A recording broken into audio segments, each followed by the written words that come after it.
Hello everyone guys, कैसे हैं आप लोग। उम्मीद करता हूं सब बढ़िया होंगे। सो गाइस, इन्वेस्टर प्राइड के एक ब्रांड न्यू वीडियो में आप लोगों का फिर से स्वागत है। इन गाइस, आज है संडे एंड आपको पता है कि संडे को मैं क्या करता हूं। मैं करता हूं आपका पोर्टफोलियो को रिव्यू। इन इसके साथ साथ आप लोगों ने जो क्वेश्चन पूछ रखा होता है उस क्वेश्चन को मैं रिप्लाई करने की कोशिश करता हूं गाइस। इसके साथ साथ गाइस मैं ये भी बताने वाला हूं कि अगर आप एक नया इन्वेस्टर है, न्यूली स्टार्ट कर रहे हैं अपना म्यूचुअल फंड इन्वेस्टमेंट जर्नी, तो कौन कौन सा फंड है जिसमें आपको इन्वेस्ट करना चाहिए ताकि आपका जो रिस्क है वो भी काफी मेंटेन रहे और आपका रिटर्न भी काफी सही मिलता रहे आने वाले समय में। तो गाइस, आज का जो वीडियो है बहुत ही ज्यादा इंपॉर्टेंट होने वाला है आप सभी के लिए, साथ के साथ काफी ज्यादा इन्फॉर्मेटिव भी होने वाला है। तो बने रहिएगा through out the video guys. वहीं गाइस, अगर आप जानना चाहते हैं कि भाई 2023 में कौन कौन सा म्यूचुअल फंड है जिसमें आपको एसआईपी इन्वेस्टमेंट स्टार्ट करना चाहिए, या फिर आप प्लान कर रहे हैं लमसम इन्वेस्टमेंट करने का, तो कौन कौन सा म्यूचुअल फंड स्कीम है जिसमें आपको लमसम इन्वेस्टमेंट करना चाहिए ताकि आने वाले समय में आपका जो प्रॉफिट है वो मैक्सिमाइज हो सके। तो इन दोनों टॉपिक को मैंने अलग अलग वीडियो में कवर कर रखा है, तो दोनों वीडियो का लिंक आपको डिस्क्रिप्शन में मिल जाएगा। तो जाइए फटाफट उस वीडियो को भी देख लीजिएगा, काफी ज्यादा यूजफुल हो सकता है आप सभी के लिए। वहीं गाइज, अगर आप भी चाहते हैं कि मैं आपका म्यूचुअल फंड पोर्टफोलियो को रिव्यू करूं, तब तक म्यूचुअल फंड पोर्टफोलियो आप कमेंट सेक्शन में मेंशन कर सकते हैं। आने वाले संडे के वीडियो में आपका जो पोर्टफोलियो है उसको भी मैं कवर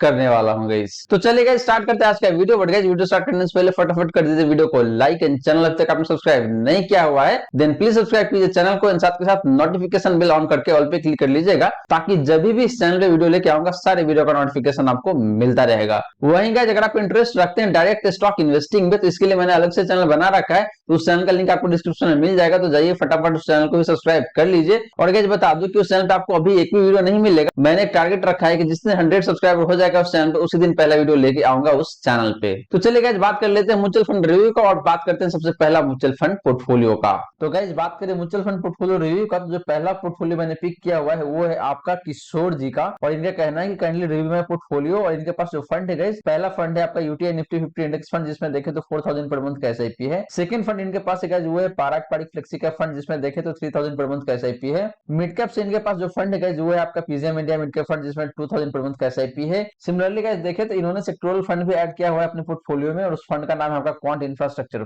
फंड। एंड लास्टली का जिनके पास जो फंड है वो है आपका क्वांट फ्लेक्सी का फंड, जिसमें 1000 पर मंथ का एसआईपी है। तो किशोर, आपका जो पहला फंड है यूटीआई निफ्टी 50 इंडेक्स फंड, ये काफी सही फंड है, तो इसमें आप इन्वेस्ट करके चल सकते हैं, या फिर आपने ऑलरेडी इन्वेस्ट किया हुआ है तो इसको कंटिन्यू करके चल सकते हैं। इसके बाद देखें तो आपने पारंपरिक फ्लेक्सी का फंड में इन्वेस्ट किया हुआ है, तो ये फंड भी काफी सही है, तो इसमें भी आप इन्वेस्ट करके चल सकते हैं। बट यहाँ पे गौर करने वाली बात यह है कि आपने एडिशनली क्वांट फ्लेक्सी का फंड में भी इन्वेस्ट किया हुआ है, जो कि बिल्कुल भी जरूरत नहीं है यहाँ पे। तो अगर आप एक हाई रिस्क इन्वेस्टर नहीं है, इन दैट केस आप पारंपरिक फ्लेक्सी का फंड के साथ कंटिन्यू कर सकते हैं। वहीं अगर आपको लगता है कि भाई आप काफी ज्यादा रिस्क ले सकते हैं, इन दैट केस आप पारंपरिक फ्लेक्सी का फंड के बदले क्वांट फ्लेक्सी का फंड के साथ कंटिन्यू कर सकते हैं। सिमिलरली मिड कैप से आपने PGIM India mid cap fund लिया हुआ है, जो कि काफी सही फंड है, तो इसमें आप कंटिन्यू करके चल सकते हैं। एंड लास्टली आपने सेक्टोरल फंड में से इंफ्रा फंड लिया हुआ है, उस फंड का नाम है क्वांट इंफ्रास्ट्रक्चर फंड, तो ये फंड भी काफी सही है। लेकिन आपको जरूर पता होना चाहिए कि ये एक सेक्टोरल फंड है, और सेक्टोरल फंड काफी ज्यादा रिस्की होता है। कई बार आपको ऐसा भी दिखने को मिल सकता है कि जो सेक्टोरल फंड है आपको काफी ज्यादा लॉस भी दे सकता है, तो ध्यान रहे इस बात का। तो किशोर, आपका जो पोर्टफोलियो है काफी सही पोर्टफोलियो है। जो चेंजेस मैंने आपको बताया उस चेंजेस को अगर आप अप्लाई कर लेंगे तो आपका जो पोर्टफोलियो है वो काफी सही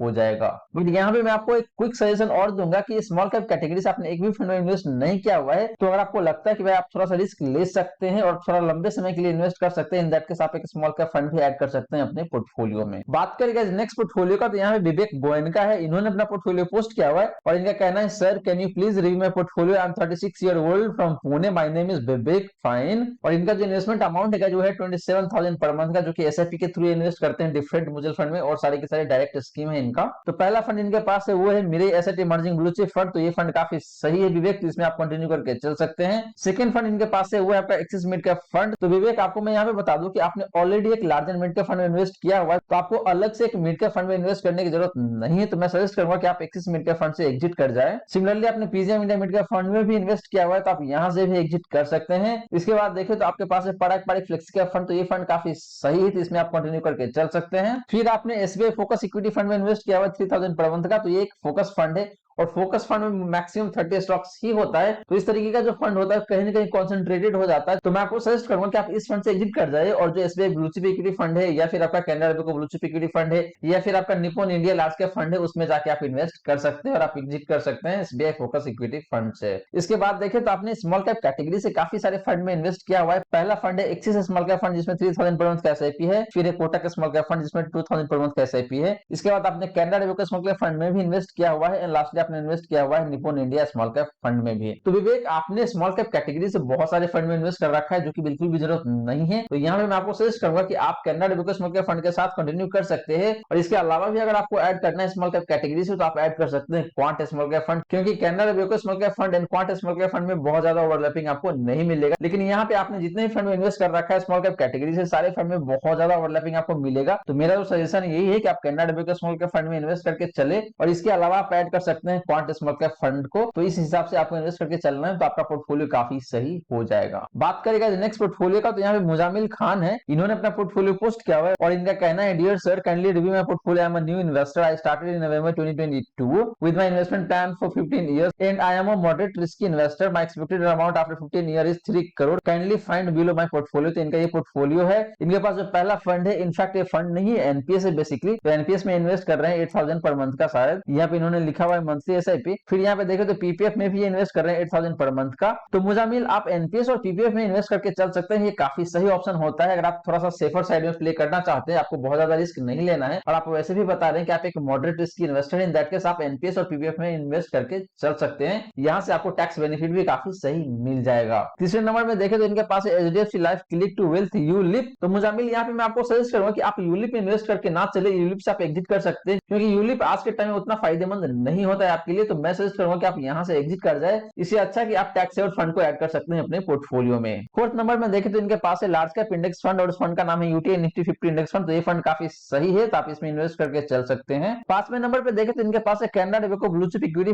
फंड। तो मुजामिल, यहाँ पे मैं आपको बता दूं कि आपने ऑलरेडी एक लार्ज कैप इंडेक्स फंड में इन्वेस्ट किया हुआ, तो आपको अगेन एक large cap active mutual fund में इन्वेस्ट करने की जरूरत नहीं है। तो मैं आपको सजेस्ट करूंगा कि आप Canara Robeco blue chip equity fund से एग्जिट कर सकते हैं। इसके बाद देखें तो आपने PGIM India mid cap fund में इन्वेस्ट किया हुआ है, जो कि काफी सही फंड है, तो इसमें आप इन्वेस्ट करके चल सकते हैं। एंड लास्टली आपके पास है Canara Robeco small cap fund. तो ये फंड भी काफी सही है, तो इसमें भी आप इन्वेस्ट करके चल सकते हैं। तो मुजामिल, आपका जो पोर्टफोलियो है वो काफी सही है, सिर्फ एक चेंजेस करना है आपको, वो है Canara Robeco blue chip equity fund को, और वहां से एग्जिट करके आपको स्विच कर जाना है एक फ्लेक्सी कैप फंड के साथ, और वो फंड हो सकता है आपका पारंपरिक फ्लेक्सी कैप फंड या फिर एचडीएफसी फ्लेक्सी कैप फंड। बात करेगा नेक्स्ट पोर्टफोलियो का, तो यहाँ पे देखे तो डॉक्टर विश्वनाथ देवनाथ है, और इनके पास जो पहला फंड है जो है यूटीआई निफ्टी 50 इंडेक्स फंड, जिसमें देखे तो 1000 पर मंथ का एसआईपी है। सेकंड फंड इनके पास है वो है आपका एक्सिस ग्रोथ अपॉर्चुनिटी फंड। तो ये फंड काफी सही है विश्वनाथ जी, तो आप इसमें कंटिन्यू करके चल सकते हैं। पहला फंड भी काफी सही है यूटीआई निफ्टी 50 इंडेक्स फंड, तो इसमें भी आप कंटिन्यू करके चल सकते हैं। थर्ड फंड इनके पास है वो है आपका PGM India mid cap fund. तो विश्वनाथ जी, आपने ऑलरेडी एक large and mid cap fund में इन्वेस्ट किया हुआ है, तो अगेन आपको अलग से PGM India mid cap fund में इन्वेस्ट करने की जरूरत नहीं है,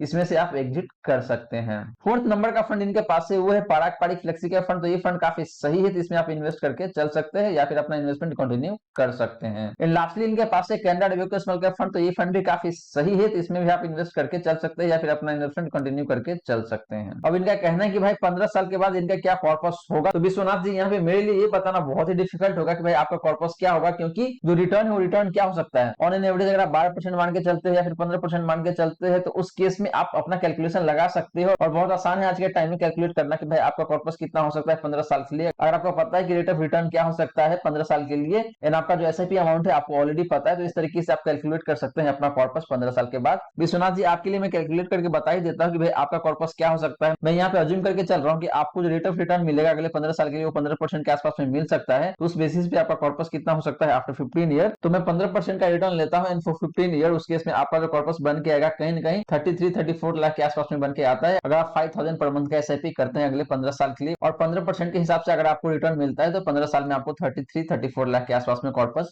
बन सकता है। बात करेगा नेक्स्ट पोर्टफोलियो का, तो यहाँ पे देखें तो स्वप्निल राउत है, और इन्होंने अपना पोर्टफोलियो पोस्ट किया हुआ है। ये काफी सारे हिंदी में लिखा हुआ है, तो मैं पढ़ने की कोशिश करता हूँ कि भाई क्या है। तो इनका कहना है, नमस्ते सर, मेरी उम्र 33 इयर्स का है। मेरे पास जो 2 बीएचके का फ्लैट है उसको बेचकर मुझे 40 लाख मिल जाएगा। अगर मैं 40 लाख को म्यूचुअल फंड में इन्वेस्ट कर देता हूँ तो लमसम कैलकुलेटर के हिसाब से 7 साल के बाद अगर 15% का रिटर्न मिला तो 1 करोड़ से ज्यादा का रकम मिल सकता है क्या। तो इनका ये क्वेश्चन है, और इनका कहना है कि 7 साल के बाद जो मुझे 1 करोड़ मिलेगा उससे मैं नया फ्लैट खरीद लूंगा। तो स्वप्निल, मैं चलता हूँ लमसम कैलकुलेटर पे और वहां जाके देखते हैं कि भाई आपका जो कॉर्पस वो अचीव हो पाएगा या नहीं हो पाएगा, उसके बारे में बात करते हैं। तो गाइस, मैं यहाँ पे आ चुका हूँ ईटी मनी के साइट पे, और यहाँ पे देखे तो मैं 40 लाख यहाँ पे डाल दिया हूँ ऑलरेडी। इसके बाद मैं यहाँ पे नंबर ऑफ ईयर भी डाल देता हूँ 7। तो गाइस, यहाँ पे मैंने अमाउंट भी डाल दिया 40 लाख का। नंबर ऑफ ईयर है 7 ईयर, वो भी मैंने डाल दिया, और जो एक्सपेक्टेड रेट ऑफ रिटर्न है 15% का, वो भी मैंने डाल दिया है। तो इसी हिसाब से देखे तो आपका जो कॉर्पस बन के आता है 7 साल के बाद वो 1 करोड़ 6 लाख का बन के आता है। तो स्वप्निल, अगर आप 40 लाख इन्वेस्ट करते हैं वन टाइम और 7 साल के लिए इन्वेस्ट करते हैं, और जो रेट ऑफ रिटर्न है वो 15% के आसपास में रहता है, इन दैट केस आप 7 साल के बाद 1 करोड़ रुपए बिल्कुल जुटा सकते हैं और आप उसको फर्दर जाके अपना फ्लैट खरीद सकते हैं। लेकिन ये सारा का सारा डिपेंड करता है इक्विटी मार्केट के ऊपर। इक्विटी मार्केट अच्छा परफॉर्म करेगा, इन दैट केस ओनली आप एक गोल अचीव कर पाएंगे। अगर इक्विटी मार्केट उतना अच्छा परफॉर्म नहीं करेगा, इन दैट केस एक गोल अचीव करना थोड़ा सा डिफिकल्ट हो जाएगा आपके लिए। तो इस बात को जरूर ध्यान में आपको रखना है।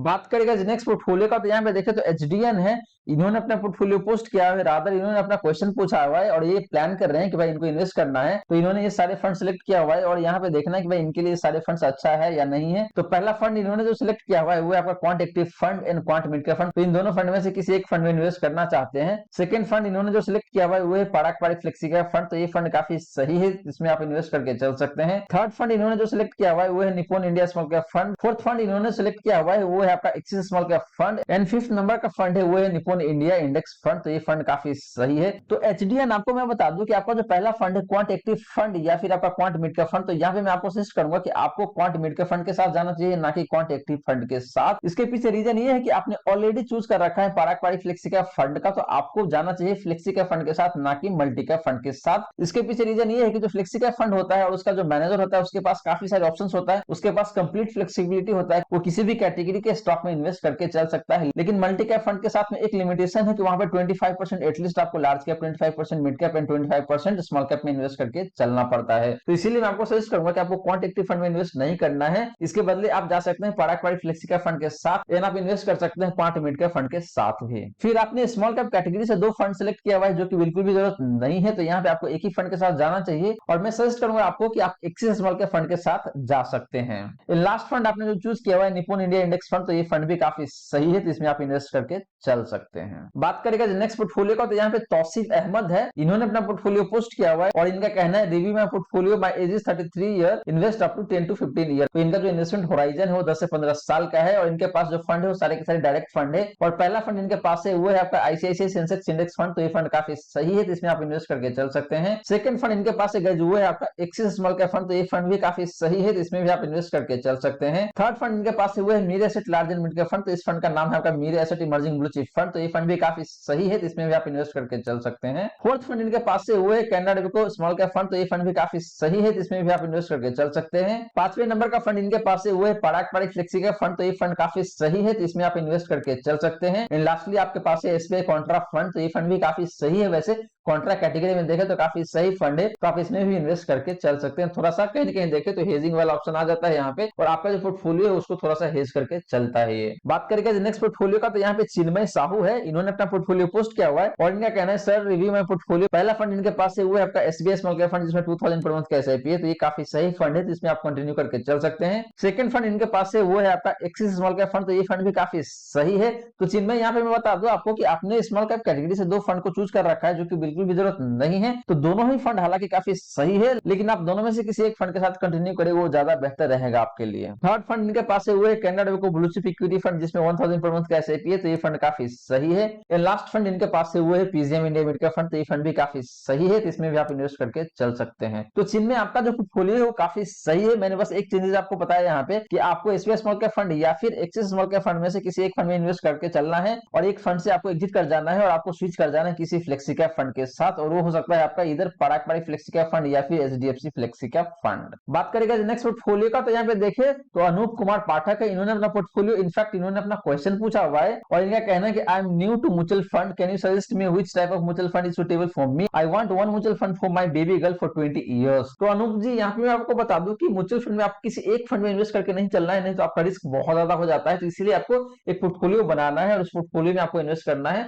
ना कि एक पर्टिकुलर म्यूचुअल फंड स्कीम में। तो अनूप अगर आप एक नए इन्वेस्टर है और फर्स्ट टाइम इन्वेस्ट कर रहे हैं म्यूचुअल फंड में, या फिर कोई और भी लोग जो कि पहली बार इन्वेस्ट करना चाहते हैं म्यूचुअल फंड में एसआईपी के थ्रू, तो कौन कौन सा फंड हो सकता है आपके लिए जिसमें आपको इन्वेस्ट करना चाहिए। मुझे आपका रिस्क लेवल नहीं पता है, लेकिन मैं यहाँ पे ये मान के चल रहा हूँ कि आप स्टार्टिंग में भी इन्वेस्ट कर रहे हैं तो आप बहुत ज्यादा रिस्क नहीं लेंगे। कहीं ना कहीं देखें तो जो आपका रिस्क प्रोफाइल होगा मॉडरेटली हाई कैटेगरी में आएगा, एग्रेसिव कैटेगरी में नहीं आएगा, ऐसा मैं अज्यूम कर रहा हूँ और इस हिसाब से मैं आपको बता रहा हूँ कि भाई कौन कौन सा फंड है जिसमें आपको इन्वेस्ट करके चलना चाहिए। तो पहला फंड जो आपको मैं बताऊंगा वो है आपका लार्ज कैप इंडेक्स फंड से, और उस फंड का नाम है आपका निप्पॉन इंडिया इंडेक्स फंड या फिर आपका एचडीएफसी इंडेक्स फंड, तो दोनों में से किसी एक फंड में आप इन्वेस्ट करके चल सकते हैं। सेकंड फंड आपको जो सजेस्ट करूंगा वो है आपका large and mid cap fund से, और वो फंड काफी सही है, लॉन्ग टर्म में काफी अच्छा परफॉर्म किया हुआ है, और उस फंड का नाम है आपका Mirae asset emerging blue chip fund. Third fund आपको सजेस्ट करूंगा वो है आपका फ्लेक्सी कैप फंड से, और उस फंड का नाम है आपका पारंपरिक फ्लेक्सी कैप फंड या फिर HDFC flexi cap fund. Fourth fund आपको जो मैं सजेस्ट करूंगा यहाँ पे वो है आपका स्मॉल कैप कैटेगरी से, और उस फंड का नाम है आपका एक्सिस स्मॉल कैप फंड, तो इस फंड में आप इन्वेस्ट करके चल सकते हैं। लास्टली अगर आप एक सैलरी क्लास पर्सन है तो आप इन्वेस्ट करके चल सकते हैं एक टैक्स सेवर फंड में, उस फंड का नाम है आपका पारंपरिक टैक्स सेवर फंड। तो अनूप ये 5 फंड जिसमें आपको इन्वेस्ट करना चाहिए, या फिर आप जैसे कोई और इन्वेस्टर है जो कि पहली दफा स्टार्ट कर रहे हैं एसआईपी किसी भी म्यूचुअल फंड में, तो उनको भी इन 5 फंड में से इन्वेस्ट करके चलना चाहिए। तो गाइस ये रही सारी बातें जो हमने किया आज के इस वीडियो में, और गाइस यहाँ पे देखिए तो मोटा-मोटी 9 से 10 म्यूचुअल फंड पोर्टफोलियो मैंने कवर किया था आज के इस वीडियो में, और प्रॉपर तरीके से रिव्यू करके दिया है आपको। इसके साथ साथ गाइस मैंने ये भी बताया कि अगर आप एक नया इन्वेस्टर है और पहली दफा अपना इन्वेस्टमेंट स्टार्ट कर रहे हैं म्यूचुअल फंड में, तो कौन कौन सा फंड है जिसमें आपको इन्वेस्ट करना चाहिए ताकि आने वाले समय में आपका जो प्रॉफिट हो मैक्सिमाइज हो सके। तो गाइस आशा करता हूं जितनी भी बातें मैंने बताने की कोशिश किया है सारी बातें आपको समझ में आ गया होगा। अगर आपके मन में कोई डाउट है, कोई क्वेश्चन है, तो फटाफट कमेंट सेक्शन में पूछ लीजिए, आपके क्वेश्चन का रिप्लाई मैं कर दूंगा। वहीं गाइस वीडियो अच्छी लगी हो तो वीडियो को लाइक जरूर करें, वीडियो को शेयर कर दें अपने फ्रेंड फैमिली सर्कल में, ताकि बाकी लोगों को भी इस वीडियो का फायदा हो सके। एंड गाइस आपने चैनल को अभी तक सब्सक्राइब नहीं किया हुआ है तो प्लीज सब्सक्राइब कीजिए चैनल को, साथ ही साथ नोटिफिकेशन बेल ऑन करके ऑल पे क्लिक कर लीजिएगा, ताकि जब भी इस चैनल पे वीडियो लेके आऊंगा सारे वीडियो का नोटिफिकेशन आपको मिलता रहेगा। So guys thank you so much for watching this video, मिलते हैं अगले वीडियो में। जय हिंद जय भारत।